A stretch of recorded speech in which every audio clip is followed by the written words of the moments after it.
सुप्रभात बेटा। अपने भवानी प्रसाद मिश्र की कविता घर की याद पढ़ रहे थे। कुछ पद आपने पहले पढ़ लिए हैं। कवि है वो देश की आज़ादी के लिए कारावास के अंदर बंद है, इन जेल में बंद है, और जेल में बंद कवि को अपने घर की याद आ रही है, घर के प्रत्येक सदस्य की याद आ रही है। तो उसी का वर्णन इस कविता के अंदर कवि भवानी प्रसाद मिश्र ने किया है। तो देखो कवि क्या कह रहे हैं। पिताजी ने कहा होगा हाय कितना शाह हो।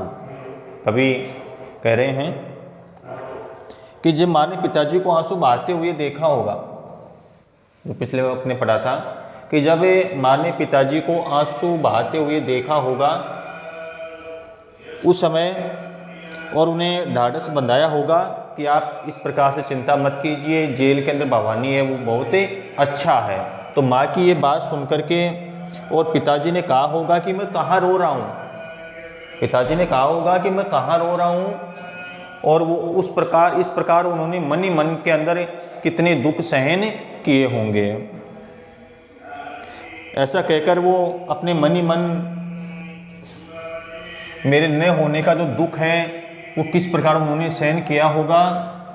कहाँ रोता मैं कहाँ हूँ, उन्होंने कहा कि मैं कहाँ रो रहा हूँ, मैं रो नहीं रहा हूँ, यानी अपनी जो पीड़ा है, वेदना है, वो अपनी मन ही मन क्या कर रहे हैं, वो दबा रहे हैं। धीर में खोता कहाँ हूँ और मैं धैर्य नहीं खो रहा हूँ, मैं अच्छा हूँ, मैं किसी प्रकार से रो नहीं रहा हूँ, मैं अपना धैर्य नहीं खो रहा हूँ। हे सजीले हरे सावन, आगे कभी सावन को संबोधित करता हुआ कह रहा है कि हे हरे भरे सजीले हरियाली से युक्त सावन, हे सजीले हरे सावन। कभी कह रहा है कि हे हरियाली से युक्त सजे दजे सावन, कि वे मेरे पुण्य पावन, हे मेरे,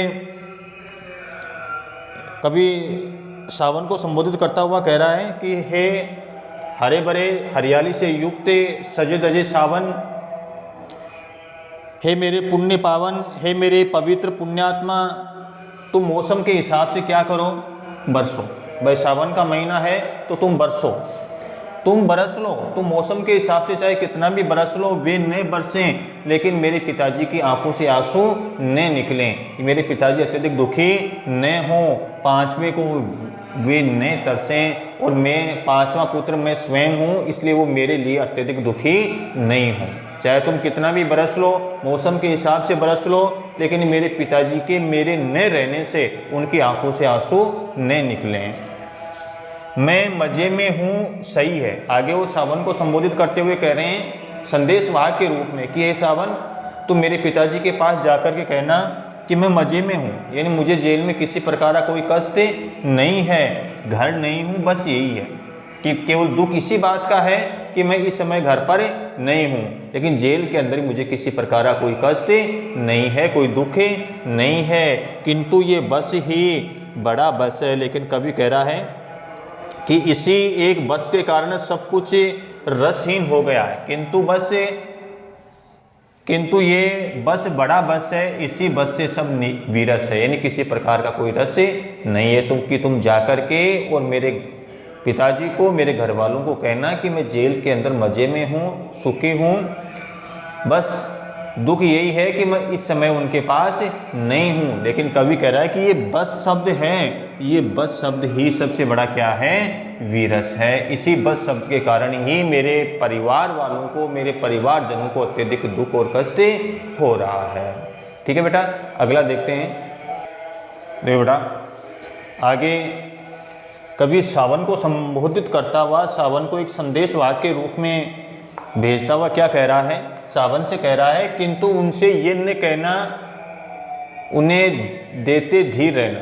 कभी सावन को संदेशवाहक के रूप में भेजता हुआ कह रहा है कि ये सावन, तू मेरे पिताजी के पास जाकर उनके सामने मेरे मन में जो निराशापूर्ण बातें हैं, मेरे मन का जो दुख है, उस दुख को उनके सामने जाकर के मत कहना, किंतु उनसे ये न कहना, उन्हें देते धीर रहना कि हे सजीले सावन, तो मेरे पिताजी के पास जाकर के मेरे मन में जो निराशापूर्ण बातें हैं, जो दुख भरी बातें हैं, उनके बारे में मत बताना, उन्हें धीर देते रहना, तुम उन्हें हर प्रकार से धैर्य और ढाढ़स से बंधाते रहना, उन्हें धैर्य देते रहना, उन्हें कहना लिख रहा हूँ। मेरे पिताजी से तुम जाकर के कहना कि भवानी जेल के अंदर लिखने पढ़ने का काम कर रहा है, उन्हें कहना पढ़ रहा हूँ, और उन्हें कहना कि वह जेल के अंदर ही पढ़ाई का काम भी कर रहा है।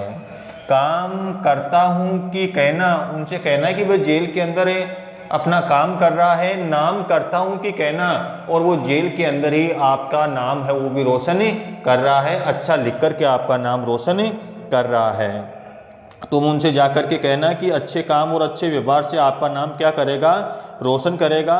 उनके साथ ही उनके पास जाकर के ये भी कहना कि जेल में सब उसे चाहते हैं, इसलिए तुम उनके बारे में बिल्कुल भी चिंता मत करना। चाहते हैं लोग, कहना उनसे जाकर के कहना कि जेल के अंदर सभी लोग हैं वो उसे चाहते हैं, मत करो कुछ शोक कहना। और पिताजी से कहना कि वो मेरे बारे में बिल्कुल भी शोक नहीं करें, दुख नहीं करें, मेरे बारे में किसी प्रकार की कोई चिंता नहीं करें, क्योंकि भवानी है वो जेल में बहुत ही अच्छा है। ये किसको कह रहा है कभी ये चीज़? सावन को एक संदेश वाहक के रूप में भेजता हुआ कभी भी ये चीज़ उनको कह रहा है। और कहना मस्त हूँ मैं, और हे सावन तुम मेरे पिताजी के पास जाकर के कहना कि मैं जेल में अत्यधिक मस्त हूँ, खुश हूँ, काटने में व्यस्त हूँ, और गांधी जी के सिद्धांतों को आधार बना करके और जेल के अंदर ही मैं चरखा काटने के अंदर लगा हुआ हूँ।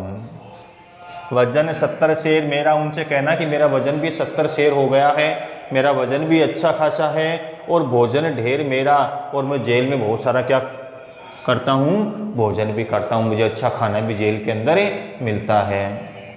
कूदता हूँ खेलता हूँ, मेरे पिताजी से कहना कि मैं खेलता कूदता रहता हूँ, दुख डटकर ठेलता हूँ, और मैं दुखों को जीवन में अपने पास भी नहीं पटकने देता हूँ, अपने जीवन से दुखों को हटाता हुआ चलता हूँ। और कहना मस्त हूँ मैं, मेरे पिताजी से कहना कि मैं जेल में अत्यधिक सुखी हूँ, प्रसन्न हूँ, यूँ न कहना अस्त हूँ मैं। तुम मेरे पिताजी को जाकर के ये नहीं कहना कि मैं अपने परिवारजनों की याद में अत्यधिक दुखी हूँ, उनसे जाकर के ये कहना कि मैं जेल में अत्यधिक मस्त हूँ, प्रसन्न हूँ, सुखी हूँ। ठीक है, अगला देखते हैं बेटा। देखो बेटा, अगला है तभी सावन को संबोधित करता हुआ सावन को लक्ष्य करके कहता है, हाय रे ऐसा न कहना कि जैसा न कहना। कभी कह रहा है कि ये सावन तुम गलती से भी जाकर के और मेरे पिताजी के पास, हे सावन तुम गलती से भी मेरे पिताजी के पास जाकर के जैसा मैं हूँ, जैसी मेरी वास्तविक स्थिति है वैसी स्थिति उनके सामने मत कह देना। हाय रे ऐसा नहीं कहना, हे मेरे प्रिय सावन तुम मेरे पिताजी के पास जाकर के ऐसा मत कह देना कि है कि जो जैसा नहीं कहना कि जैसा मैं हूँ, जिस प्रकार के दुखों को मैं यहाँ पर सहन कर रहा हूँ, ऐसी बात मेरे पिताजी के पास जाकर के मत कहना। कह देना जागता हूँ आदमी से भागता हूँ। क्या कि तुम मेरे पिताजी के पास जाकर के ये मत कह देना कि मैं दिन रात आपकी याद के अंदर जागता रहता हूँ, दुख के कारण मुझे रात को नींद नहीं आती है, आदमी से भागता रहता हूँ और आदमी से मुझे क्या लगता है, डर लगता है। ऐसी बात तुम मेरे पिताजी से मत कह देना। अर्थात मुझे यहाँ आदमी को देख करके भी भय लगता है, ऐसी बात जाकर के तुम मेरे पिताजी से मत कह देना।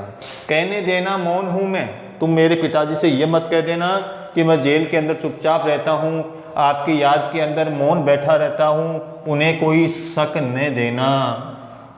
खुद ने समझू कौन हूँ मैं और घर की याद के अंदर मैं अपनी सुध बुध भी खो बैठा हूँ, ऐसी बात भी तुम मेरे पिताजी के पास जा कर के मत कह देना। देखना कुछ बक न देना। सावन को सावधान करते हुए कभी कह रहा है कि हे सावन तुम सावधानी से ये बातें देखना और कहीं जो वास्तविक स्थिति है उस वास्तविक स्थिति को मेरे पिताजी से मत कहना, उन्हें कोई शक न देना, मेरे पिताजी को किसी प्रकार का कोई शक भी न हो, इस चीज़ का भी तुम ध्यान रखना। हे सजीले हरे सावन, हे सजे धजे हरियाली से युक्त सावन, हे कि मेरे पुण्य पावन, हे मेरे पवित्र पुण्यात्मा तुम बरस लो। वे नहीं बरसे कि तुम चाहे कितना भी बरस लो, लेकिन मेरे पिताजी की आंखों से मेरे लिए आंसू न निकले, मेरे पिताजी मेरे लिए अत्यधिक दुखी न हो, पांचवें को वे न तरसें और मुझ पांचवें पुत्र के लिए वो बिल्कुल भी दुखी न हो। ये बेटा अपनी जो कविता है वो पूरी हो चुकी है, घर की याद। इसके अलावा कुछ अपने सिलेबस के बारे में थोड़ी सी मैं बात कर लेता हूँ कि कौन सा अध्याय आपका उठाया गया है, वो एक बार मैं आपको बता देता हूँ।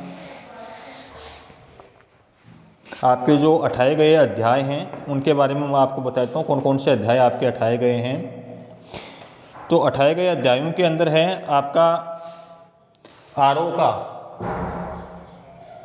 आरोह भाग 1। इसमें एक तो उठाया आपका अप्पू के साथ 2.5 साल,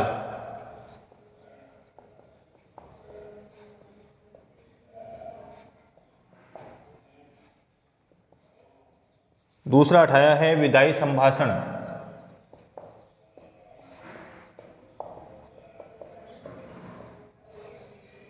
तीसरा उठाया है रजनी,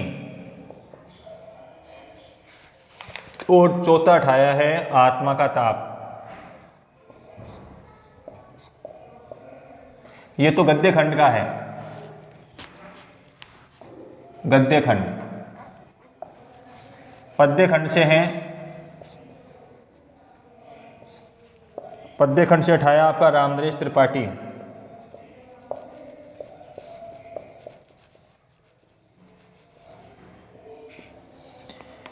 त्रिलोचन,